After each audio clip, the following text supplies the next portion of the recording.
Ano po uunahin ninyo at Congressman? Doon sa aming final na manifestation sa court ay ano po yan, yung threats. Yung threat, Opo. grave threats, yung banta sa Pangulo kay BBM, kay First Lady at kay dating Speaker Martin Romualdez. Bakit po yun ang unang napagkasunduan ninyong unahin, Congressman? Well, ayoko naman siyempre ilabas yung aming strategiya at mga taktika. Pero siyempre naman ang naisip namin ay yung uunahin namin yung talagang kumbaga yung mga may laman, yan ang mga kailangan malaman ng publiko. Yung may pinakamatitibay na ebidensya, ganun po ba? Kasama yon sa aming pagkokonsidera. Pero siyempre marami pong factors yan. Ang pinag-uusapan kasi natin, impeachment trial, hindi lang naman po yan yung legal lang na ihaharap sa korte. Siyempre, ang maghuhusga dyan, hindi lang naman ang mga senator judge, kundi tayong lahat, ang mamamayan at Pilipino. At kailangan maintindihan din, yun ang isang hamon ng impeachment case, na hindi puro legalist lang ang salita doon, kundi maintindihan ng lahat. Lalo na nung ating mga kababayan dahil lang ang audience nyo rito, hindi lang yung mga senator judges, kundi yung mga kababayang susubaybay dito, Attorney Chel, Congressman. Opo, kaya po ang mga salitang res inter alios acta, naku, walang makakapag-intindi niyan. Pero maniniwala ba kayo yung mga tricycle driver, kabisado na nila yung mga subpoena ducis tecum, subpoena ad testificandum. Akala nyo, mga legal analyst na rin yung ating mga barbero. Well, pagkatapos po nun, ang susunod po ba, pwede mo naming ipalagay na ang susunod ay yung may kinalaman sa confidential funds na? Yun ang yes. Sa pagkaalala ko dun sa manifestation namin. Opo. Okay. Procedure lang po. Hindi ba meron kayong ginagawang pre-trial conference? Binabanggit na nung ninyo kung sino-sino mga testigo at sa kabilang panig meron din silang gustong kuning testigo. Pwede ba kayong kumontra sa testigo o pwede ba silang kumontra sa testigo na gusto nyong i-present?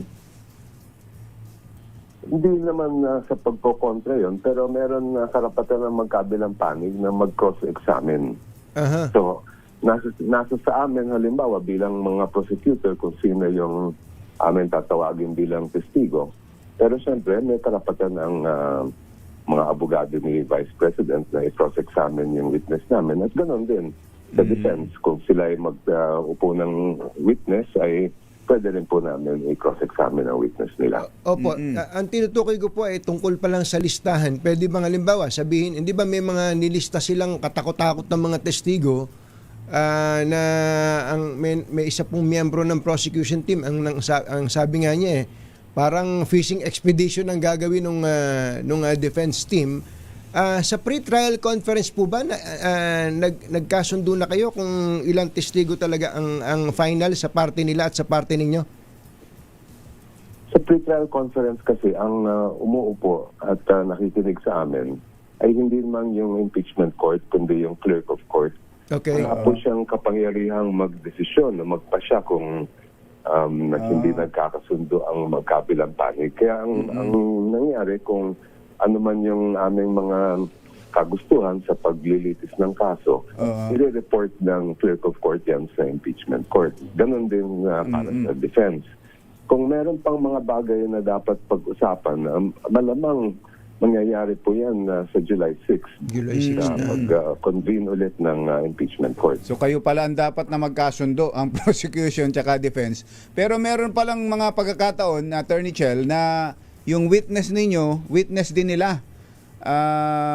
Na parang nung una ang dating parang nagkakopyahan, may nangopya ng pangalan ng mga witnesses.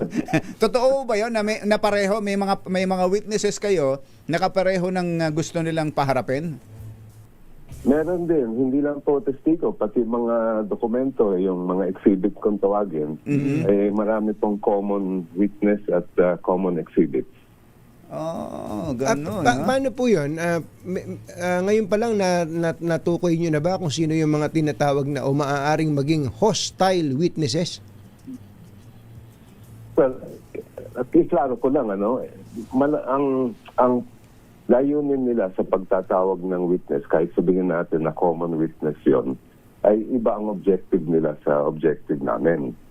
Pero ang isang question dyan, kung halimbawa, kasi mauuna po ang prosecution, kung let's say mag-iupo namin ng isang testigo at na-cross-examine na nila, maaring hindi na kailangan na tawagin pa nila ulit bilang testigo nila. Tama.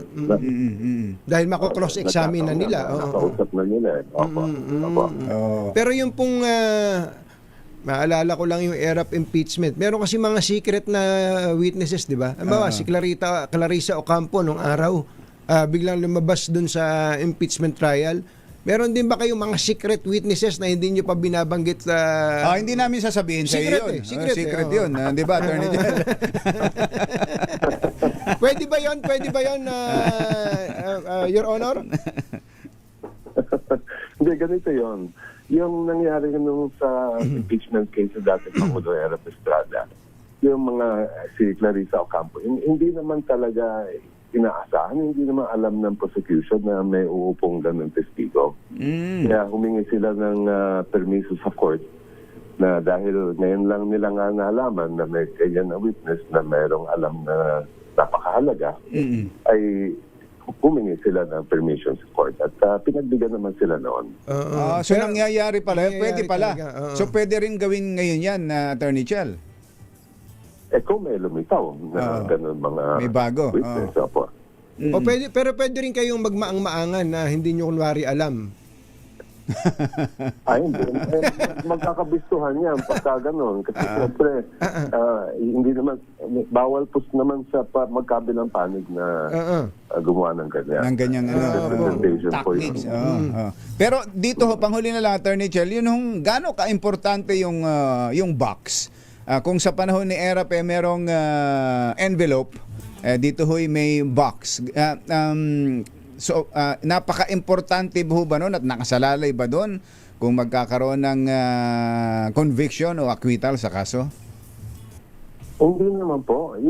Kasi kung titingnan natin yung pinanggagalingan ng mahiwagang box na yan, ay yun ay nanggaling sa BIR noong pang nasa House Committee on Justice ang kasong impeachment. At ang pinapasabina noon ng komite ay yung mga ITR ni respondent Vice President at ng kanyang asawa. Ngayon, yun ay kung hindi naman yun mabuksan, may mga iba naman paraan para mapatunayan yun. So, of course, I cannot speak about the motion kasi meron kami nakapending na motion sa court na ipabukas nga yan at imamarkahan ng laman. Yun, nasa kamay na ng impeachment court yun at hintayin lang namin yung magiging pasya nila. So, but with or without that box, confident ba kayo na enough ang ebidensya nyo to convict? Yes, so we are ready and we are, of course, hindi kami magpa-file ng kaso kung hindi naman po kami may kumpiyansa na kaya namin patunayan yun. Gaano katagal po itong impeachment trial sa tansya niya?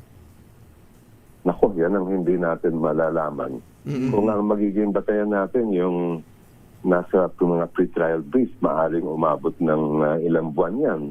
Pero sa tingin ko, pag magkakalinaw po yan pagka naupo na ang impeachment court at nasa kanilang kapangyarihan na sabihin sa magkabilang panig kung ano ba ang ilang araw ba, ilang trial dates ang bibigay sa amin at sa defense para magpresenta ng ebidensya.